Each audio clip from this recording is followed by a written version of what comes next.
Okay, so you want to have more friends.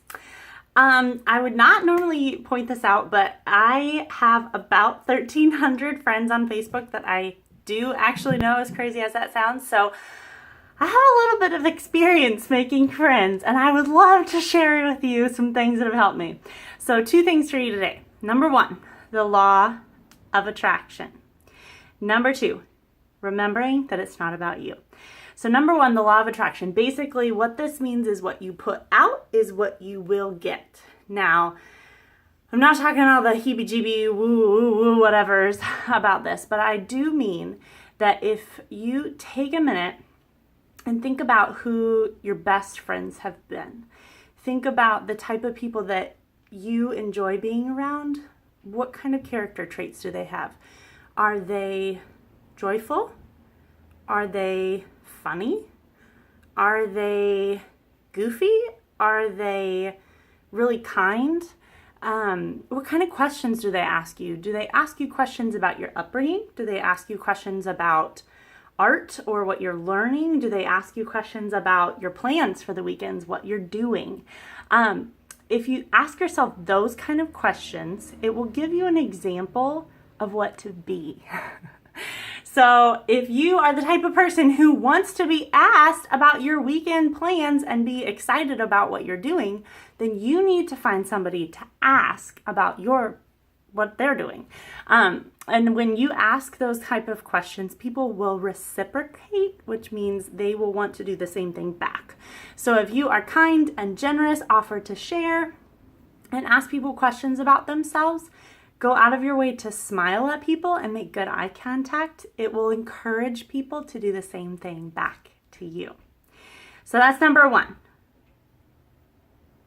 which was the law of attraction. You're going to attract what you put out. Number 2 is it's not about you. Now, here's the deal with making friends.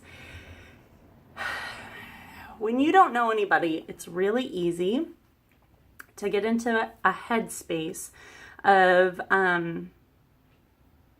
thinking what it says about you that you don't have a lot of friends. So it's really easy to be in a headspace of, oh, well, I guess they don't want another friend, or I guess they would talk to me if they were really interested in me. I guess I just need to look the part more, and if I looked more like them, then they would be interested in talking to me. Maybe I'm just not good at blah, blah, 1, 2, 3, whatever things it is. Maybe if I was better at those things, they would talk to me. That is going to attract. So don't do that. So instead, it's really important when you are making friends, or when you don't have friends and you want to make friends, it's important to remember that it's not about you. What I mean by that is that if you can get into the headspace of who looks like they need a friend, who looks like they might have fun weekend plans, who looks like they would be somebody who's really nice and friendly and joyful, charismatic, whatever you want to fill in the blank, people who you want to be around. So if you look for those people and look for opportunities to make eye contact, look for opportunities to talk, and look for opportunities to ask questions, because everybody wants to be made to feel important and special. Mary Kay Ash always said to picture everybody with an invisible sign around their neck that says, "Make me feel important." And if you do that, you will make more friends. Because the thing is that everyone is looking for significance. Everybody has insecurities. Everybody has things that they're worried about.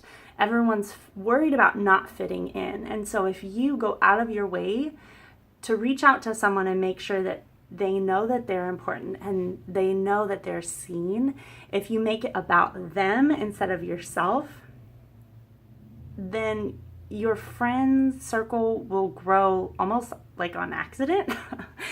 And if you go out of your way to ask people about them, and if you make it about them and remember that it's not about you, the world becomes a much better place really fast. And so if you are feeling in a funk and feeling nervous to make friends, those are some of my recommendations. And honestly, those things don't change as you get older.